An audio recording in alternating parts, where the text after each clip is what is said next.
함께 보겠습니다. 우리 창세기 41장입니다.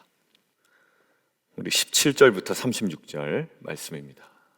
그 당시 최고 권력이 누구냐? 바로입니다. 바로가 그 당시의 최고 권력이죠. 그 당시에 최고 권력이었던 그 바로 앞에 서 있는, 최고 권력이었던 바로 앞에 서 있는 요셉의 두 가지 모습이 오늘 보이거든요. 바로보다 더 센 사람은 없고요, 바로보다 더 높은 사람은 없습니다. 그런데 그 바로의 최고 권력이었던 바로 앞에 서 있는 요셉의 모습이 두 가지가 생겨요. 첫 번째는 어떤 모습이었을까요? 첫 번째 모습은요, 젊은 죄수예요. 그냥 젊은 죄수. 그러니까 물론 죄인은 아닌데 지금 죄수 취급을 받고 있는 젊은 죄수. 조금 더 자세히 표현하면 젊은 히브리 노예면서 죄를 지었다고 혐의를 받고 있는 죄인, 미결수입니다. 인정할 만한 요소는 하나도 없는 모습이죠. 최고 권력 앞에 서 있는 요셉의 하나의 모습이에요.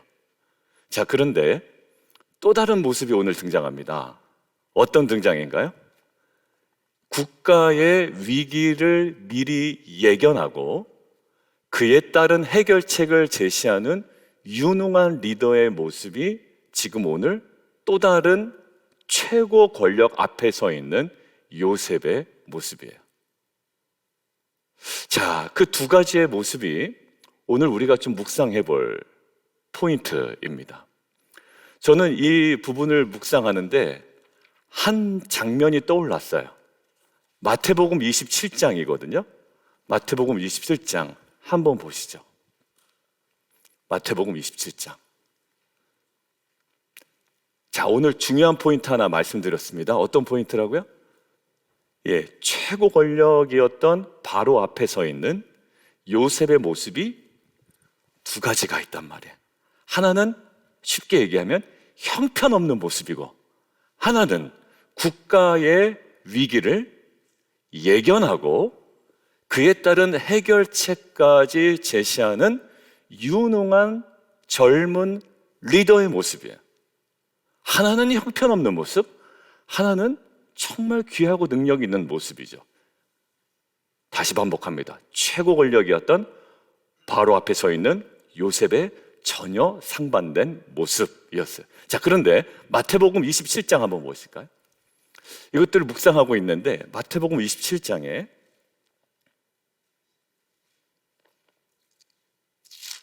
38절 한번 보시죠.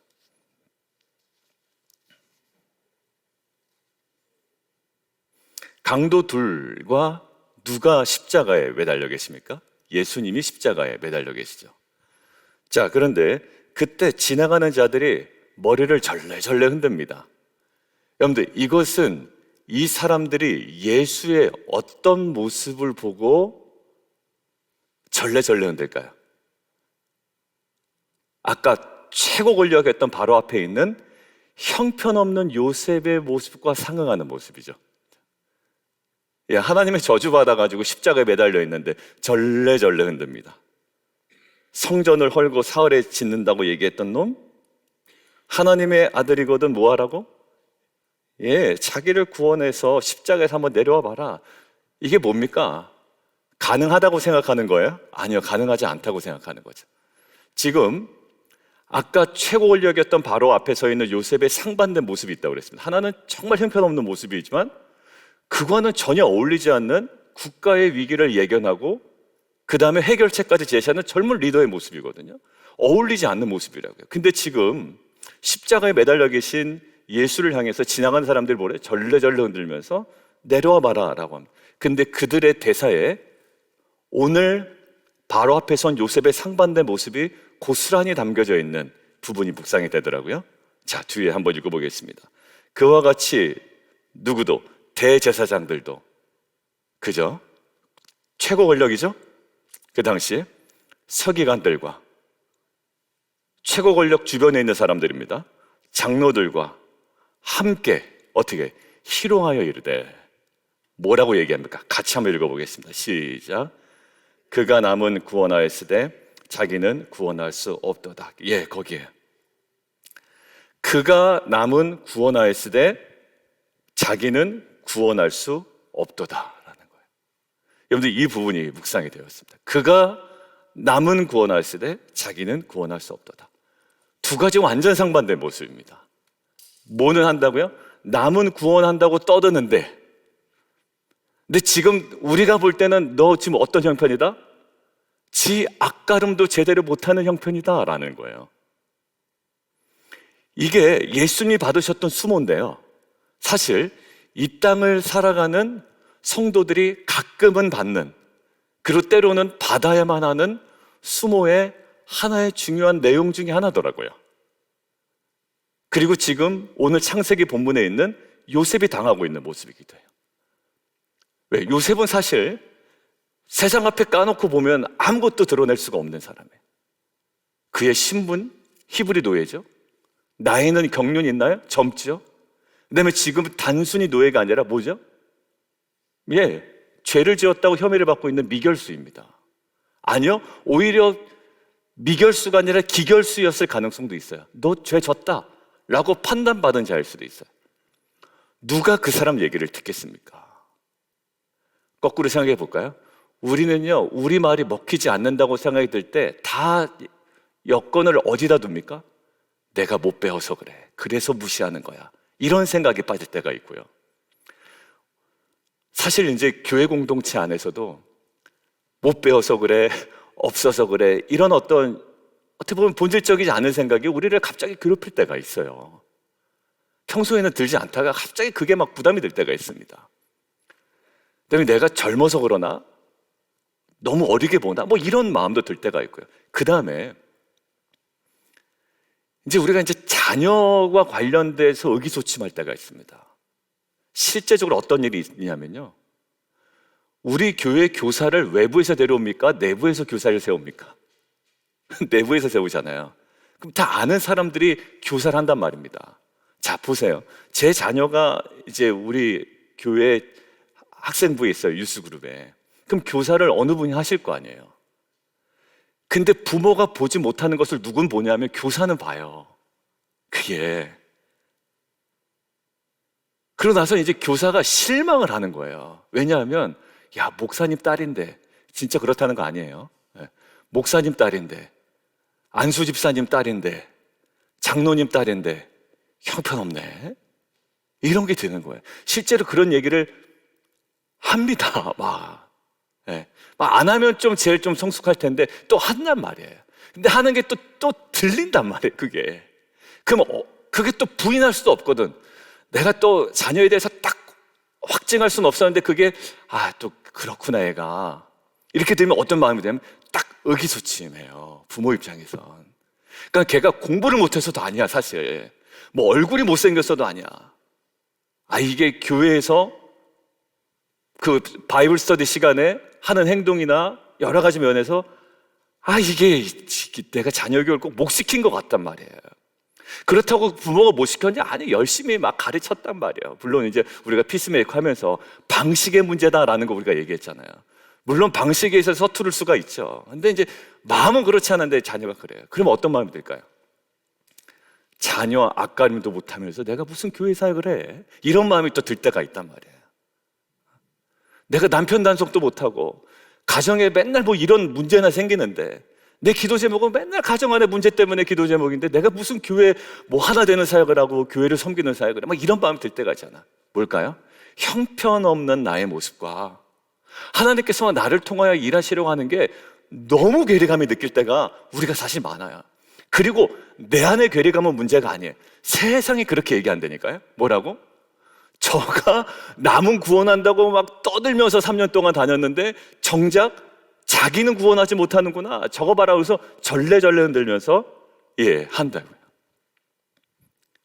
근데 그게 바로 오늘 요셉의 모습이었어요. 최고 권력이었던 바로 앞에 서 있는 요셉의 모습, 뭘까요? 한낱 노예, 한낱 히브리 노예 출신 죄수였다고요. 근데 어떻게 합니까?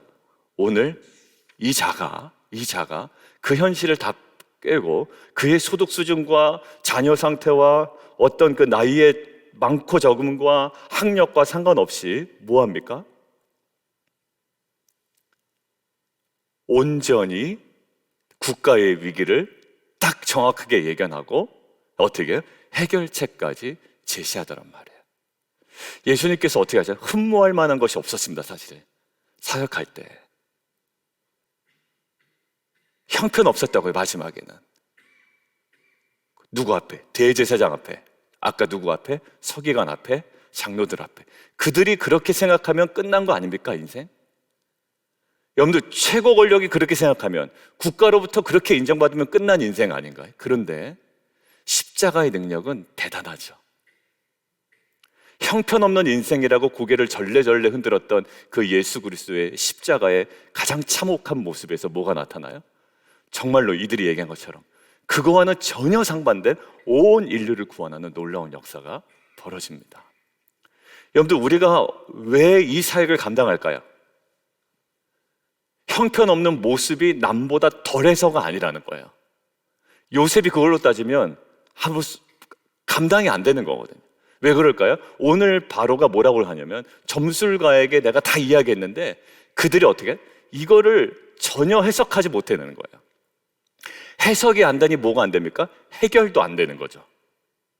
그런데 오늘 이 정말 형편없는 모습이었던 이 요셉이 그거와는 전혀 다른 이 국가의 위기를 예견하고 이 문제를 다 해결할 수 있는 솔루션까지 제시하는, 어떻게 보면 세상으로 지금 얘기하면 능력자로 등극하게 됩니다. 어디에서 근거를 찾을 수 있을까요?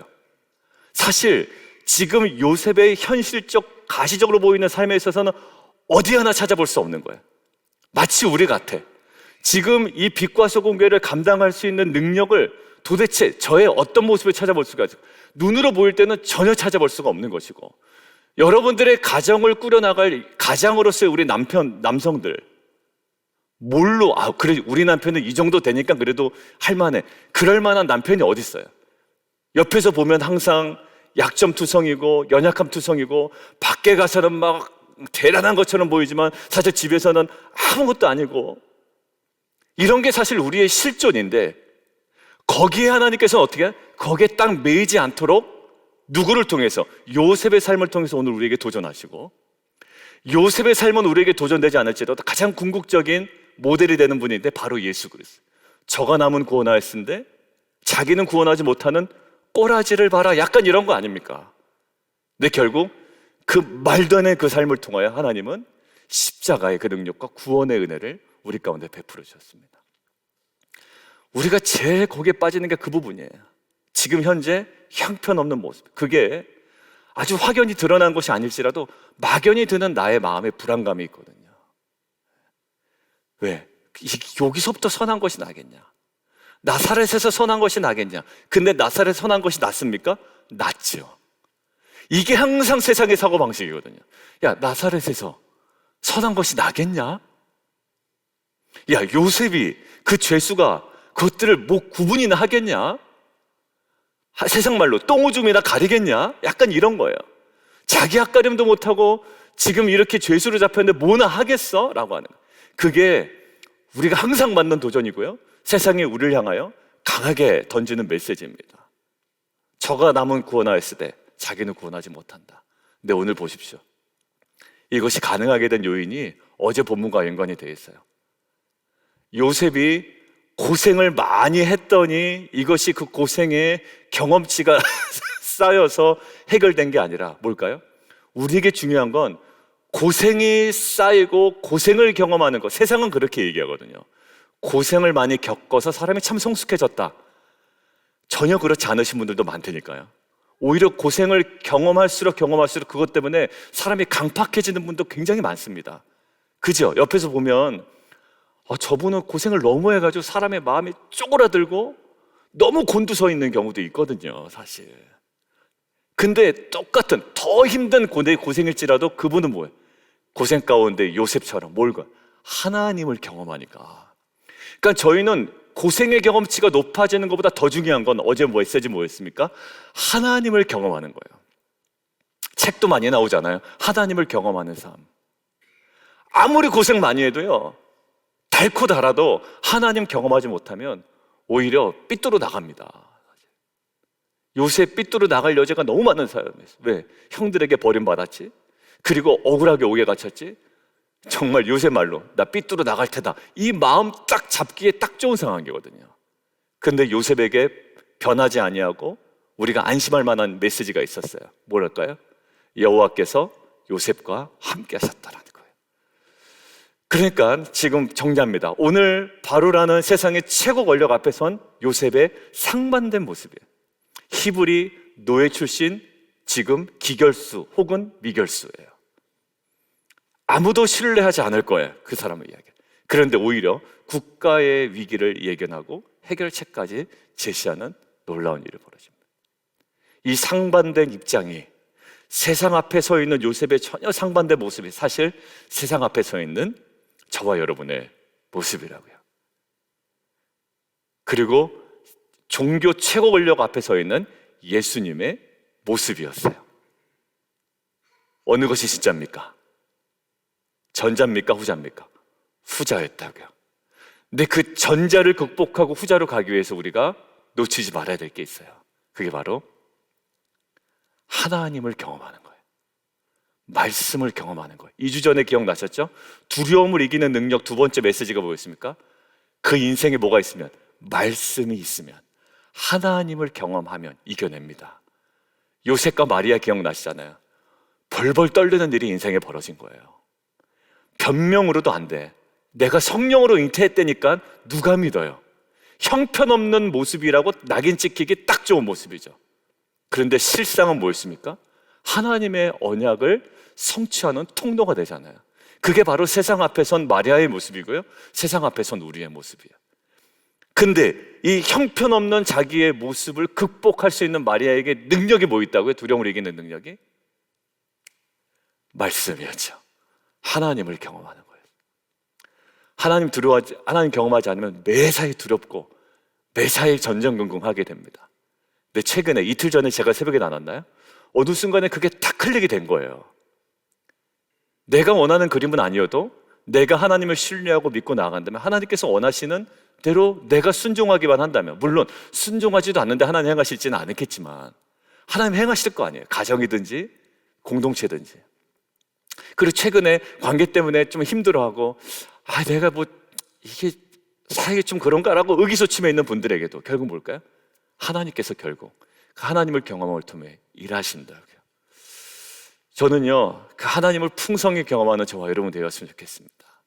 그래야 이 전혀 상반된 입장에 전자에 속하지 않는 자임을, 그리고 전자에 매이지 않는 자임을 우리가 경험할 수 있죠. 여러분들 결국 보십시오. 그럴 때 사건은 어쩔 수 없이 이루어져요. 이 꿈은 어쩔 수 없이 이루어집니다. 어려운 일이잖아요. 그런데 결국 사건을 통한 열매 혹은 사건을 통한 결과는 충분히 변화가 가능했다고요. 근데 만약 꿈을 해석하지 못했다면 꿈 해석과 상관없이 이 꿈은 이루어졌을 거예요. 근데 이 결과에 대해서는 굉장히 속수무책으로 서 있을 수밖에 없었을 겁니다. 누가 해냅니까? 히브리 노예 출신 이 죄인이 해내는 거예요. 근데 히브리 노예 출신 죄인이 아니라 하나님을 경험한, 하나님께서 함께 하시는 요셉을 통하여 이것들을 해결해 갑니다. 여러분들, 우리가 이 말씀 가지고 기도하는데, 기도하기 전에 여러분들 묵상 포인트는 다른 식으로 잡으실 수가 있어요. 뭘까요? 지금 우리가 7년의 흉년의 때를 지나고 있다라고 묵상이 되시는 분들이 있을 수 있습니다. 나는 지금 7년의 흉년의 때를 지난다. 근데 이 메시지를 통해서 어떤 분은 7년 흉년의, 뭐라고 그랬습니까? 제가? 흉년이라고 했나요? 7년의 풍년의 때를 지나고 있다고 생각이 되시는 분도 계실 수 있어요. 그럼 지금 오늘 메시지는 7년의 흉년의 때를 준비하는 5분의 1을 저장하는 그 메시지를 하나님께서 여러분들에게 주실 수도 있어요. 아니면 지금 7년의 흉년의 때를 살아가는 어려운 시기일 수 있습니다. 근데 하나님께서 미리 예비하신, 내가 예비하진 않았지만 흉년 때 예비된 그 무엇인가를 말씀을 통해 발견하는 거예요. 숨겨진 5분의 1을 찾는 거죠. 너무나도 흉년인데, 물론 내가 막 의도적으로 준비한 건 아니지만 하나님께서 미리 5분의 1을 예비하신 그 은혜들을 우리가 발견하는 거예요. 어느 쪽으로 갈지 모르겠습니다. 물론 제가 나눈 포인트는 오늘 요셉의 두 가지 모습이었지만 각자의 주시는 묵상하는 음성이 있다면, 그리고 아까 읽으시면서 들었던 생각이 있다면 또 그 말씀을 가지고서도 우리가 함께 좀 기도하면 좋겠습니다. 우리 함께 좀 기도할까요?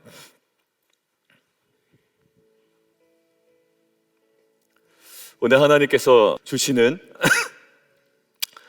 제가 묵상한 포인트는 그거였습니다. 요셉, 그리고 그 당시 최고 권력이었던 바로 앞에 서 있었던 요셉이에요. 전혀 두 가지 모습이죠. 하나는 형편없는 히브리 노예 출신 죄인에 불과한 젊은 사람이에요. 근데 하나는요, 국가의 위기를 예견하고 해결책까지 제시하는 아주 유능한 인재의 모습입니다. 이게 예수님, 대제사장과 서기관과 장로들 앞에 서 있는 예수님의 모습이었어요. 근데 그들은 인정을 안 했죠. 근데 딱 그렇게 보이는 거예요. 자기는 구원하지 못하면서 남은 구원하겠다고 떠들고 다녔던 정말 시끄러운 사람에게 불과했던 겁니다. 아마 세상 앞에 선 우리의 모습이 그렇지 않을까요? 그리고 세상에 바라보는 우리의 모습이 그렇게 보일 수가 있고, 그렇게 보는 세상 앞에 사실 주눅들 수도 있습니다. 그리고 실제로 교육 공동체 안에서도 내 자녀, 내 소유, 내 학력, 여러 가지 면에서 마음에 부담이 될 때가 있거든요. 그렇지만 오늘 집중해 나갔으면 좋겠습니다. 그거와 상관없이 하나님께서 일하십니다, 사실. 근데 핵심 뭘까요? 그냥 일하시지 않아요. 요셉은요, 하나님께서 요셉과 함께 하셨다라는 그 중요한 키워드가 있었습니다. 요셉과 마리아도요, 그 벌벌 떨리는 그 삶의 현장을 말씀으로 이겨내고 하나님을 경험을 통해 이겨냅니다. 여러분들, 그렇지 않으면 그냥 멍한 인생이 되는 거예요. 우리 안에 하나님 그 말씀을 통해 하나님을 경험하게 하시고, 이제 나의 형편없는 삶의 흔적이 여전히 있을지라도 나를 통해 행하고자 하시는 그 요셉의 그 모습, 그 예수 그리스도의 십자가의 정말 결국 언약을 성취하는 그 모습, 하나님 나의 삶을, 우리의 자녀들을 통해 하나님 이루시려는 그 약속의 말씀이 성취되는 그 복된 인생 되게 도와주십시오. 함께 기도하며 나가도록 하겠습니다.